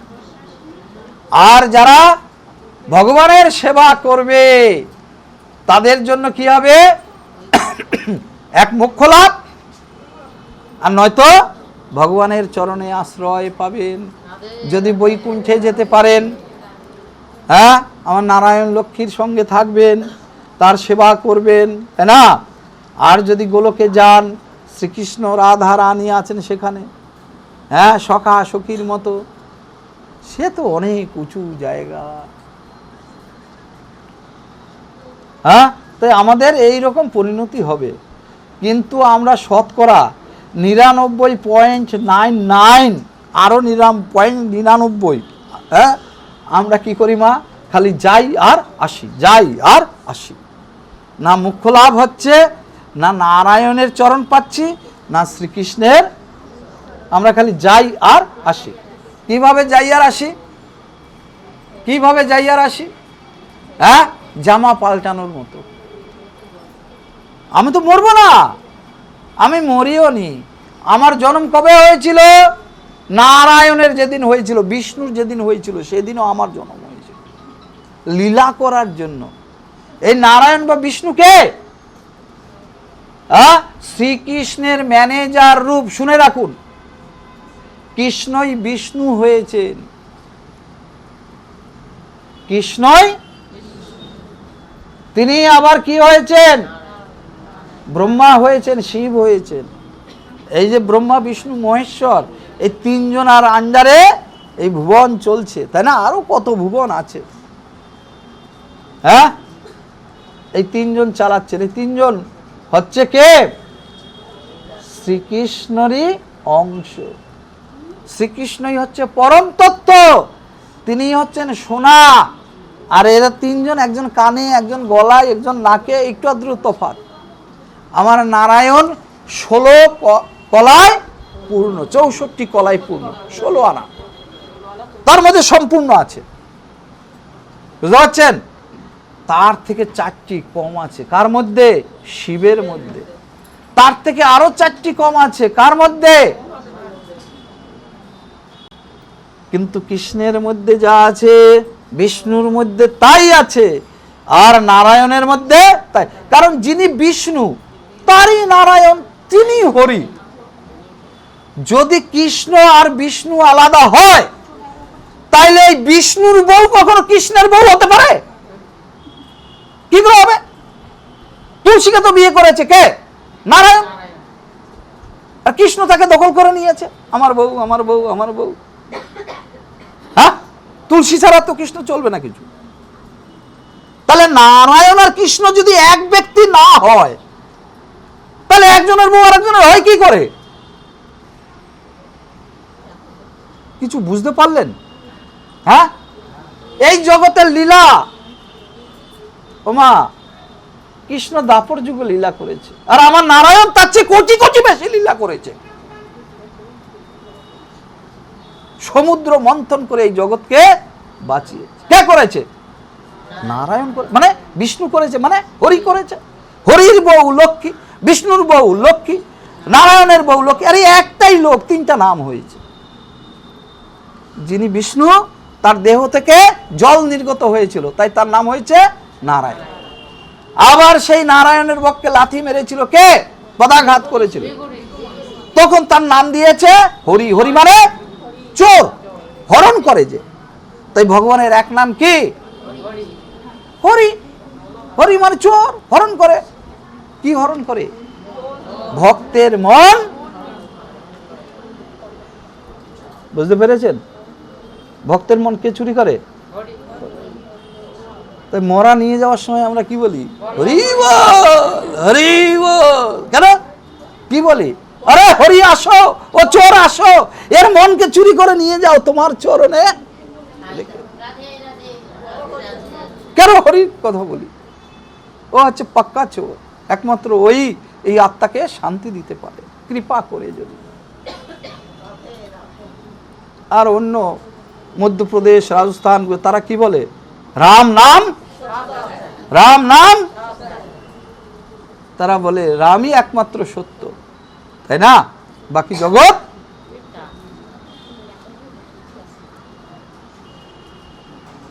তাহলে মা কি হলো ঘটনাটা? তাহলে যিনি বিষ্ণু তিনি হচ্ছেন নারায়ণ, তিনি হচ্ছেন হরি। তিনজনেরই চতুর্ভুজা, শঙ্খ চক্র গদা পদ্মধারী, তিনজনেরই বউ লক্ষ্মী, বুঝতে পারছেন? তো এই বিষ্ণু ভগবান কোথা থেকে এলো? আরে শ্রীকৃষ্ণেরই ম্যানেজার রূপ ইনি।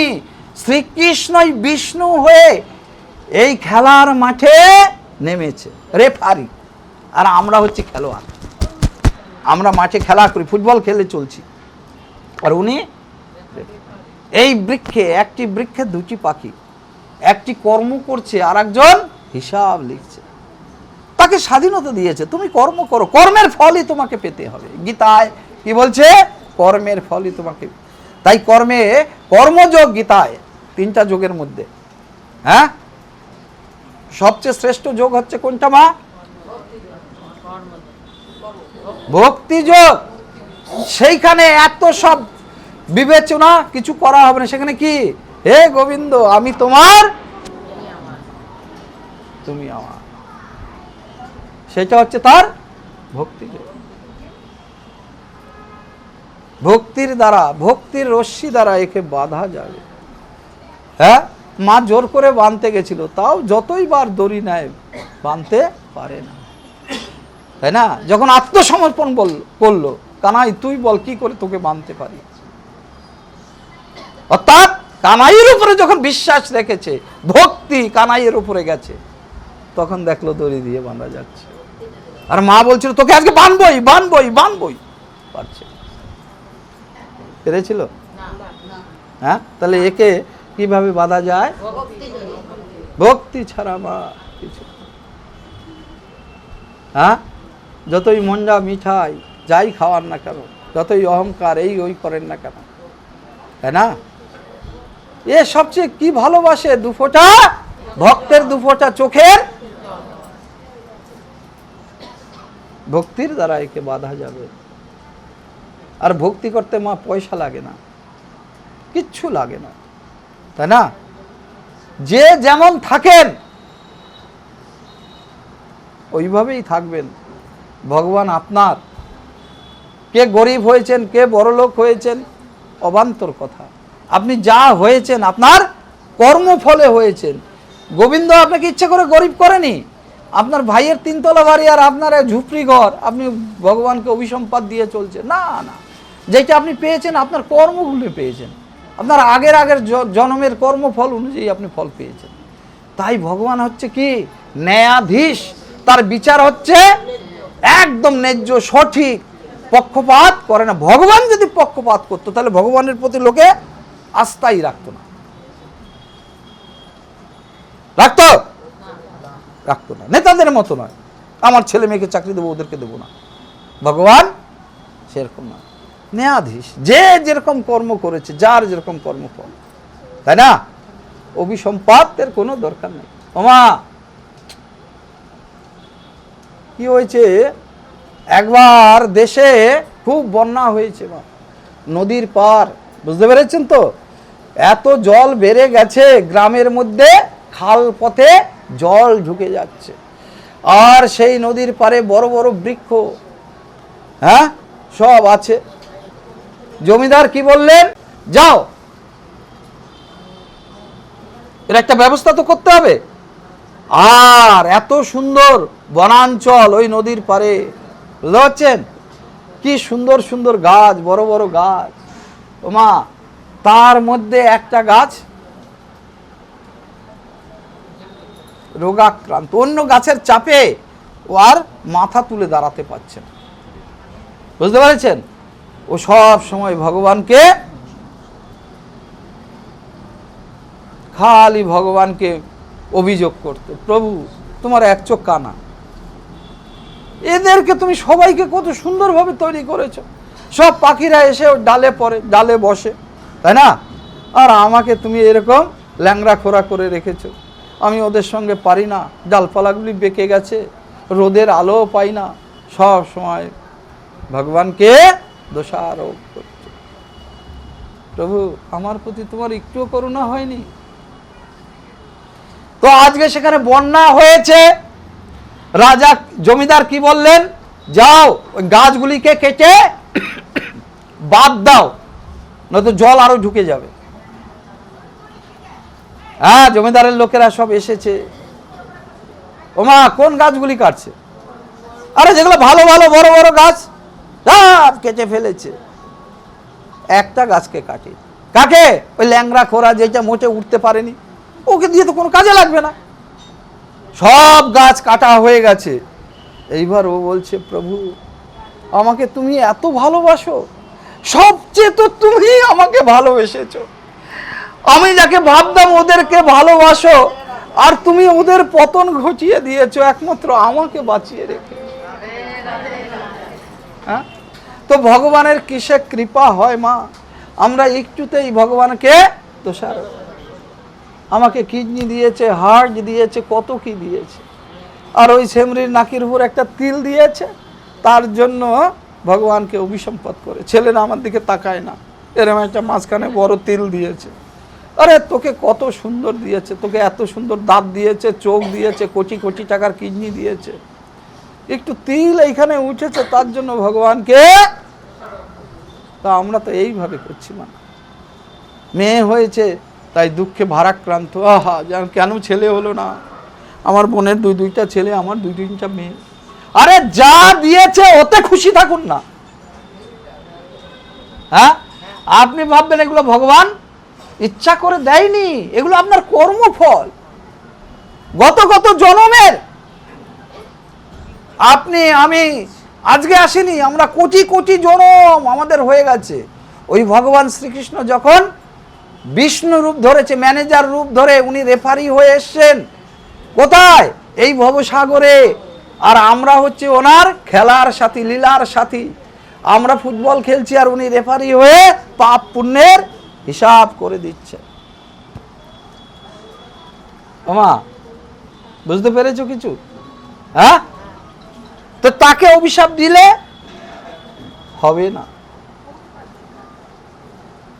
আমার কর্মফল অনুযায়ী আমি পেয়েছি। তাই যে কদিন আছি তার উপরে ভক্তি রাখতে হবে, বিশ্বাস রাখতে হবে, কর্মটাকে ঠিক রাখতে হবে, কর্ম করতেই হবে। শ্রীকৃষ্ণ অর্জুনকে গীতায় কর্মযোগের কথাই শুনি, কর্মকে প্রাধান্য দিতে হবে। কর্ম সবাই করে, সাধুও কর্ম করে, যে ভগবানকে দেখা এটাও তো কর্ম, সৎকর্ম। হ্যাঁ, এই কর্মই শ্রেষ্ঠ কর্ম, সৎকর্ম। এই মনুষ্য শরীর পেয়েছি কিসের জন্য? ভগবানের সেবা করার জন্য। ভগবানকে সেবা না করে যদি এই মনুষ্য জন্মে এইটা ওইটা করি, বেকার হয়ে গেল জীবন। 84 লক্ষ বারের মধ্যে 4 লক্ষ বার মানব জন্ম পাবো, আর সেই যখনই মানব জন্ম পাবো তখনই কি করতে হবে? সেইটাই হচ্ছে আমাদের শ্রেষ্ঠ জন্ম। আর সেই সময়ে হরির নামের ফসল ফলাতে হবে, হরির চাষ করতে হবে। এই মনুষ্য শরীর, এই মনুষ্য ক্ষেত্র উর্বর জমি কিসের জন্য? হরি নামক ফসল ফলানোর জন্য। যখন কুত্তা ছাগল পোকা মাকড় হব, হরির নামে ফসল ফলাতে পারবো না, হরিকে চিনতে পারবো না। কেবলমাত্র এই মানব জন্মেই হরিকে ধরতে পারবো, জানতে পারবো, চিনতে পারবো গুরুর কৃপায়। হ্যাঁ, তাহলে মানব জন্ম কেন পেয়েছি? ভগবানকে ডাকার জন্য। আমা জামা কাপড় নোংরা হয়ে যায় না, কি করে? সার্ফ দিয়ে সাবান দিয়ে কাচে, আবার পরিষ্কার হয়। তো আমাদের এরকম জনম জনমের পাপ হ্যাঁ আছে, সেই পাপ তাহলে কি করে কাটবে? ওই হরি নামের সার্ফ দিয়ে ধোলাই করতে হবে। এই মনে তাহলে কাকে বসিয়ে রাখতে হবে? হরিকে। কারণ আমার এই জনম, কোটি কোটি জনমের পাপ কিসে কাটবে? হরি নামে কাটবে। পাপ দুইভাবে কাটে। এক, যমরাজ ব্রহ্মহত্যার মতো বড় বড় গীতায় অনেক পাপের কথা লেখা আছে, কিভাবে শাস্তি দেয়, তাই না? হ্যাঁ, তাহলে শাস্তি পেতে হবে, কিংবা হরির নাম করলে পাপ কাটবে। তাহলে এবার আপনারা ভাবুন কোনটা করবেন? হ্যাঁ, হরির নাম করতে হবে। হরির নামে আমার সব পাপ। আজকে যাকে নিয়ে এই সংসার করছি, ছেলে মেয়ে পুত্র কন্যা, কেউ কারো না, না ওরা আমার, না আমি ওদের। নৌকা পার হব নদীতে, তাই না? সে নৌকায় উঠেছি, কিছুক্ষণ নদী পার হয়ে গেলে যে যার পথে চলে যাবে। ট্রেন যেমন ছাড়ে, স্টেশন আসে, এক এক দল নেমে যায়, সেই রকম আমার কর্মফলে, তাদেরও কর্মফলে কেউ আমার স্ত্রী হয়েছে, কেউ আমার পুত্র হয়েছে, তাই না? শুধু এই জনমের সঙ্গে সম্পর্ক, অন্য কোনো সম্পর্ক। এরা আমার আপন নয়, আমিও এদের আপন নই, কিন্তু আমরা এর জন্যই প্রাণপাত করে দিলাম, জীবনটা উৎসর্গ করে দিলাম। আর যাকে ডাকার জন্য এই মানব জন্ম পেলাম, এই উর্বর জমি পেলাম, তাকেই ডাকলাম না। শিশুকাল গেল মোর হাসিতে খেলিতে, যৌবন গেল মোর রসে, বৃদ্ধকাল এসেছে জরা ব্যাধিতে, হরিকে ডাকিব কবে? কবে ডাকবেন আর হরি? শেষ, 60 বছর হয়ে গেছে, আর হরিকে ডাকার জায়গা নাই। মৃত্যুকালীন সময়ে কেউ যদি মুখ দিয়ে একবার হরি কথা বলতে পারে, তাইলে তার উদ্ধার হয়ে যাবে, এই গ্যারান্টি আছে ধর্মগ্রন্থে। আপনি বলেন আমি তো কতবার হরির নাম নেই, একবার নেও আর কি? আরে মরার সময় তুলি না আসবে, তখন ওই ফুটু কাটু কাটা ছেলের নাম রেখেছেন, মুল্লা শশা, ওদের কথা মনে পড়বে, হরির কথা কোথায় মনে পড়বে? যার সঙ্গে এতদিন সম্পর্ক রেখেছেন তার কথাই তো মনে পড়বে। হ্যাঁ, এইভাবেই অজামিলের কার কথা মনে পড়েছিল? তার ছোট পুত্র। সাধু গুরু কারো গৃহে এলে তার মঙ্গলই মঙ্গল হবে, সে বলে গেছিল এই ছেলের নাম যে আসবে নারায়ণ দিয়ে। মরার সময় নারায়ণ বেরোলো, বিষ্ণু লোকের লোকেরা বলল এই আমাদের, তাই না? কেন? মরার সময় নারায়ণ বলেছে। জমের লোকেরা বলছে নারায়ণ তো ছেলের নাম, এটা তো মহাপাপী, বড় পাপী হোক আর যাই হোক, মুকেশ মরার সময় নারায়ণের নাম বেরিয়েছে তো, তাই না? ইলেকট্রিক লাইনে, ওরে বাবা, তারে জেনেই হাত দিন আর না জেনেই হাত দিন, মরবেনই মরবেন, শখ লাগবে না? তো বিষ্ণুর লোকেরা কি বললো? ও সব জানি না, নারায়ণের নাম বেরিয়েছে, তাই না? তাহলে ও আমাদের লোক, বুঝুন। তাই ছেলে মেয়ের নাম বংশের, হ্যাঁ ওমা, কি নামে রাখবেন? ভগবানের নামে রাখবেন। কত সুন্দর সুন্দর নাম আছে। হ্যাঁ, নতুন অতিথি নাতি এসেছে, ভালো, কৃষ্ণের নামে নাম রাখুন, রামের নামে নাম রাখুন, শিবের নামে নাম রাখুন। মেয়ে হয়েছে, পার্বতীর নামে রাখুন, লক্ষ্মীর নামে রাখুন। না, লক্ষ্মী টক্ষ্মীর নামে রাখবো না, ছেলেরা তাকাবে না। হ্যাঁ, দেখুন কি সব নাম রাখে, ফুটি। হ্যাঁ, আর কি বলবো, তাই না? তাহলে কি করতে হবে? যতদিন আছেন মা, যত টাকা পয়সাই দিয়ে যান না কেন ছেলে মেয়েকে, সেই একটাই কথা বলবে, আমার বাবা ছিল অপদার্থ একটা। কেন? ওরে বাবা, তখন জমি কত সস্তায় ছিল, আরো যদি এক বিঘা কিনে রাখতো কলকাতায়, তাহলে আমরা কত বড় লোক হতো। আর তুই ভাই কর না, কি বাবা তো করেনি, তুই কর, তোরও তো ছেলেপুলে আছে, তার জন্য তুই কর না, তাই না? তো আপনি যাই রেখে যান না কেন, আপনার নাতি পুতি ছেলে আপনাকে বলবে অপদার্থ। কিন্তু একবার যদি এই ভাগবত পাঠে আনতে পারতেন, আনেননি তো, আনতে পারলে কি হতো? আমার রামের কথা শুনতো, নব দুর্বাদল শ্যাম, আমার রাম কিরকম, আহা, কচি কচি ঘাসের মতো। রাম মানে আনন্দ, আহা, যার কথা শুনলে, যার ব্যবহার, তাই না, তিনি পুরুষোত্তম রাম। হ্যাঁ, তো রামের কথা যে জানে না, তার মনে আনন্দ আসবে কোথায়? সংসার করবে কি করে? কোনো রকম বউ ভর্তা হয়ে গেল, বাস 1 সপ্তাহ পর থেকে ঝুসুম ঝাসুম ঝুসুম ঝাসুম, এ চলে যাচ্ছে, ও চলে যাচ্ছে, বিরিয়ানি খাওয়াতে পারছো না, ডিভোর্স। কি আরম্ভ হয়েছে মা জগতে, তাই না? কি কেন? রামের কথা জানে না। আরে ইংলিশ মিডিয়ামে পড়ান না, কি ক্ষতি আছে? ভালো তো, শিক্ষা দিন, আধুনিক শিক্ষা দিন, লেখাপড়া শেখান। তার সঙ্গে কি করতে হবে? আমাদের সংস্কার দিতে হবে। আমরা ভারতবাসী, আমরা কি? আমরা সনাতনী, তাই না? আমাদের সনাতন পন্থের এই দর্শন পৃথিবীর মধ্যে শ্রেষ্ঠ দর্শন। আপনি যদি সন্তানকে রামের কথা না শোনালেন, কৃষ্ণের কথা না শোনালেন, জীবন বৃথা হয়ে যাবে। যত ইংলিশ মিডিয়ামে পড়েন, মদ খাবে, ব্যভিচার করবে, কি হবে মা এই ফল? তাহলে ঘরে কি করতে হবে? এই এখানে যা শুনলেন, ঘরে গিয়ে বলবেন। নাতিপুতিকে যদি একবারও এই ভাগবত সেবায় নিয়ে আসতেন, কাজের কাজ হতো। কেন? ওর মনে 40, 50, 30 বছর হবে, ও ভাবতো আমার ঠাকুরমার সঙ্গে না, আমার ঠাকুর দাদার সঙ্গে না ভাগবত পাঠ শুনতে গেছিলাম, রামের কথা শুনেছি, প্রসাদ খেয়েছি। আপনি 2টো বাড়ি দিয়ে যাবেন, 3টা বাড়ি দিয়ে মদ খাবে, মাতলামি করবে। টাকা পয়সার দরকার আছে, ঠিক আছে, হরির নাম দিয়ে যান, ওর গোড়া ঠিক থাকবে। বুঝতে পেরেছেন? না তো ভেসে যাবে, টলে যাবে। সংস্কার দিয়ে যান, তবে না সে শক্ত হবে। হ্যাঁ, এত মায়েরা এসছেন, কই বাচ্চা কাচ্চা কই?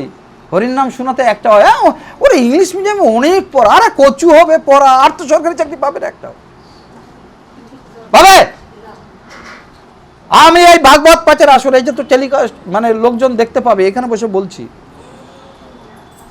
সাধারণভাবে পড়াশোনা করান, ইঁদুর দৌড়ে দৌড়াবেন না। ও 30 বছর ধরে যুদ্ধ করবে, আপনার কোটি টাকা খরচা করে দেবে, এই এত টাকা ভর্তি হলে এত টাকা, এই কিনতে এত টাকা, অঙ্কের মাস্টার, ইতিহাসের মাস্টার। আরে দৌড়ে কি করবে যেখানে ভবিষ্যৎই অন্ধকার? আজকে ভারতবর্ষ থেকে কোটি উচ্চ মাধ্যমিক বের করে বলুন, হ্যাঁ? আর নাহলে 2 কোটি লোক, 2 কোটি ছেলে মেয়ে উচ্চ মাধ্যমিক পাশ করছে। আগামী 30 বছরে কত 60 কোটি বেরোবে, কি করছো? একটাও চাকরি বাকরি পাবে না, ঘোরার জীবন সব বেকার। আর ভবিষ্যৎ কি? বৃষ্টি হলে ওই কেঁচো ঘরের সামনে আসবে, তখন বলবে বাবা সর্প সর্প। কেঁচোকে কি বলবে? কেন? বাস্তবে তো ওর সঙ্গে বাস্তবের কোনো সম্পর্ক নাই। না মাঠে গেছে, না ঘাটে গেছে, না একটা গাছ চেনে, না একটা কিছু চেনে। হ্যাঁ, একদম।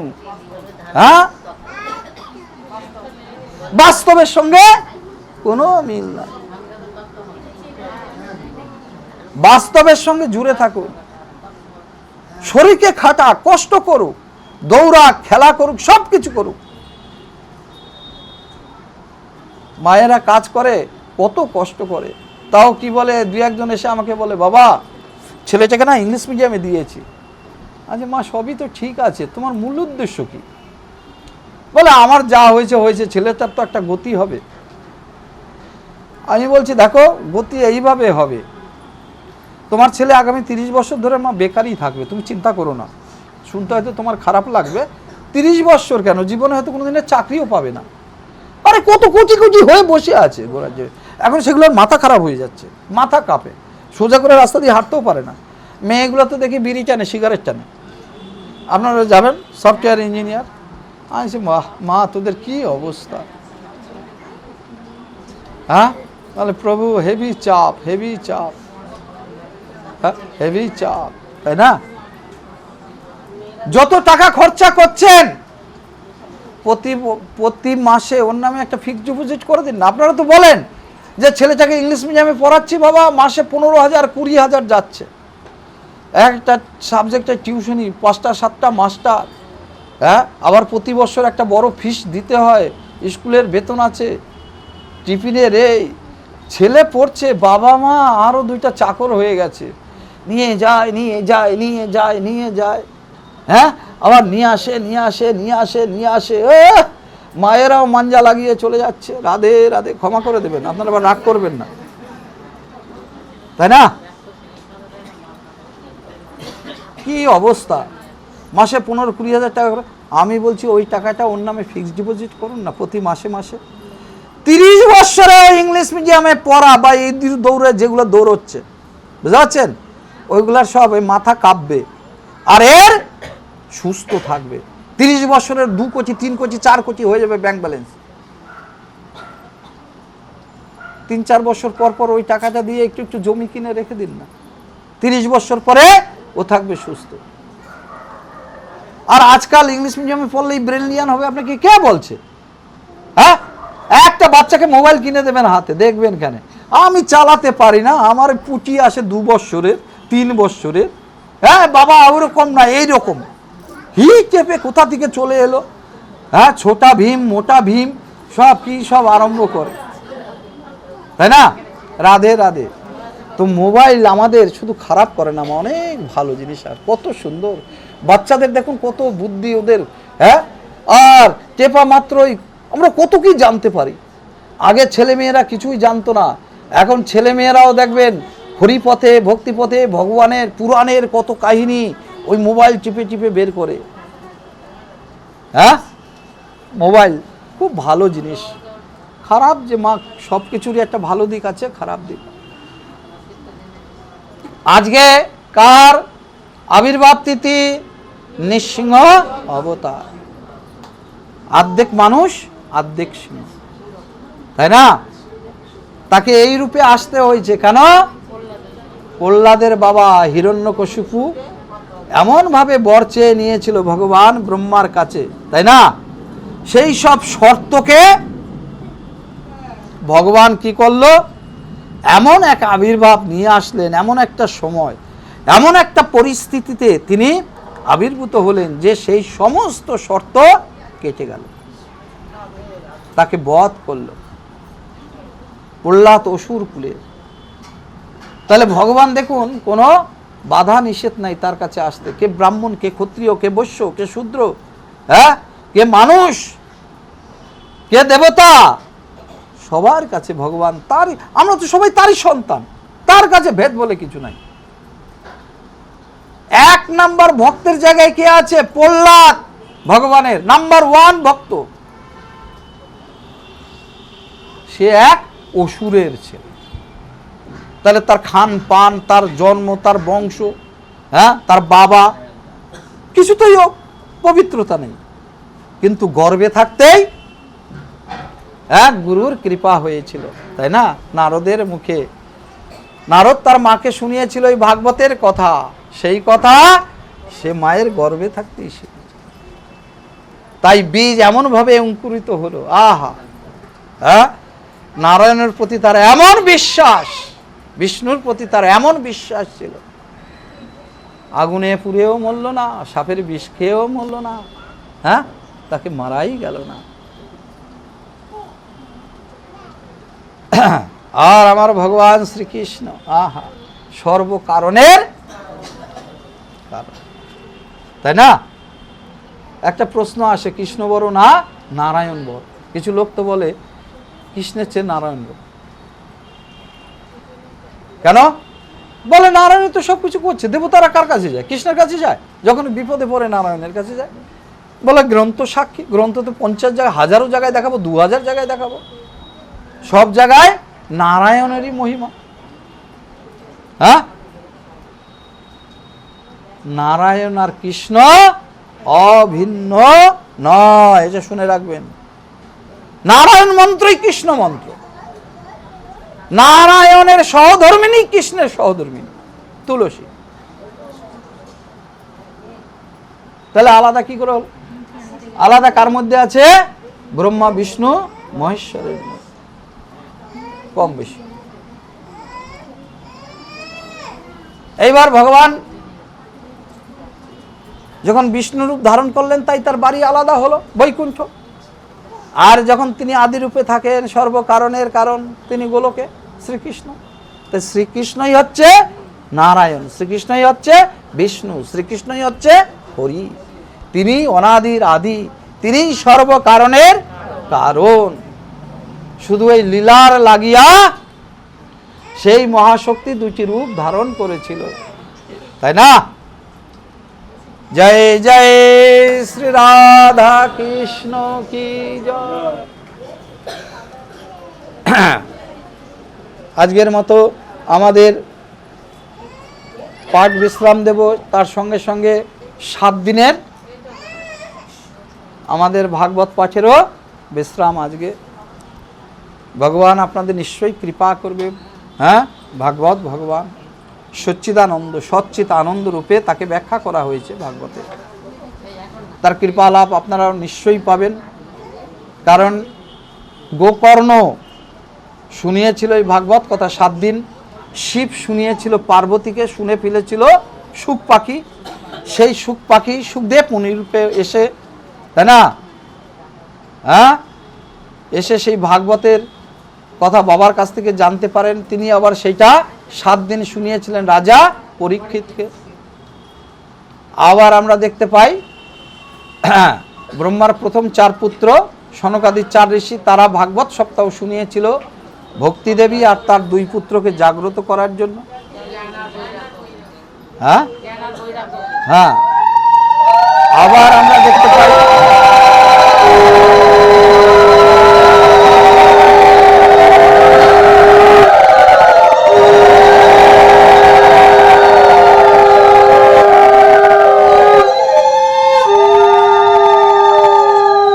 গোকর্ণ শুনিয়েছিল তার ভাই ধুন্ধুকারীকে। তাহলে ভাগবত যে শুনবে প্রেতাত্মা উদ্ধার হয়ে যাচ্ছে। সেই গ্রামের যত ছিল পাপী, পুণ্যবান, সাধু, বৈষ্ণব, সবাই গোকর্ণের মুখে ভাগবত শ্রবণ করে রথে করে বৈকুণ্ঠে পৌঁছে গেছে। তা আমাদের গৃহে এই যে ভাগবত সপ্তাহ হয়েছে, যারা শ্রবণ করেছেন, অনেক মাই নিষ্ঠার সঙ্গে 7 দিন ধরে শ্রবণ করেছে। আমরা এই 12টি স্কন্ধের মধ্যে, তাই না, 335টি অধ্যায়, 18,000 শ্লোকে বেদব্যাসের ভাগবত রচিত হয়েছে। আমরা তার কতটুকু অংশ আর করেছি, যাই হোক, ভগবান ক্ষমা করে দেবে, তাই না। প্রসঙ্গক্রমে কালকে আমরা আলোচনা করেছিলাম খুব সুন্দর, কার কথা? রাম পরশুরাম, তাই না। সত্য যুগে এসেছিল, ত্রেতা যুগে আবার জেগে উঠেছিল। হ্যাঁ, কোথায় আছেন তিনি? উড়িষ্যার মহেন্দ্র পর্বতে। সত্য যুগে এসে উনি কলিযুগের শেষ পর্যন্ত থাকবেন।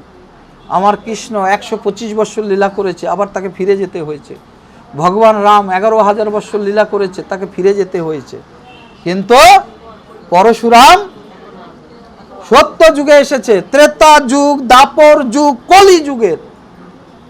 তাই তাকে কি বলা হচ্ছে? 8 জন চিরঞ্জীবীর মধ্যে 1 জন। বুঝতে পেরেছেন? তিনি কোন পর্যন্ত থাকবেন? কল্কি অবতার। কেন? কল্কিকেই তিনি অস্ত্র শিক্ষা দেবেন। হ্যাঁ, 6ষ্ঠ অবতার ছিল কি? এই পরশুরাম। আহা, কালকে তার জীবনী নিয়ে আমরা প্রভুর কথা শুনলাম, তাই না। রামকে ডাকলেও যে পুণ্য হবে, পরশুরামকে ডাকলেও সেই পুণ্য, কৃষ্ণকে ডাকলেও সেই পুণ্য। আপনার মনে যার প্রতি ভক্তি আছে আপনি করুন। হ্যাঁ, পরশুরামের কাহিনী দেখুন কি মধুর, কত। হ্যাঁ, এই যে সীতাকে বিবাহের সময় যে হরধনু ভাঙা হবে, এই হরধনু কার? পরশুরাম দিয়েছিল। কাকে? মিথিলার রাজা জনককে, তার কাছে রাখতে দিয়েছিল। আর এই হরধনু সে কোত্থেকে পেয়েছিল? শিবের থেকে। কালকে আমরা গতকাল তাকে নিয়ে আলোচনা করেছিলাম। রাধে রাধে। আজকের মতো পাঠ আমি এখানে বিশ্রাম নেব। ভগবানের কাছে কামনা করি, হে প্রভু, যারা তোমার এই অমৃত কথা শ্রবণ করেছে, তুমি তাদেরকে সমস্ত বিপদ থেকে রক্ষা করবে, সমস্ত পাপ তাদের নাশ করে দেবে, তোমার চরণে তাদেরকে আশ্রয় দেবে। আচ্ছা, বাবাজি 10 মিনিট কীর্তন করবে, ঠিক আছে? রাধে রাধে।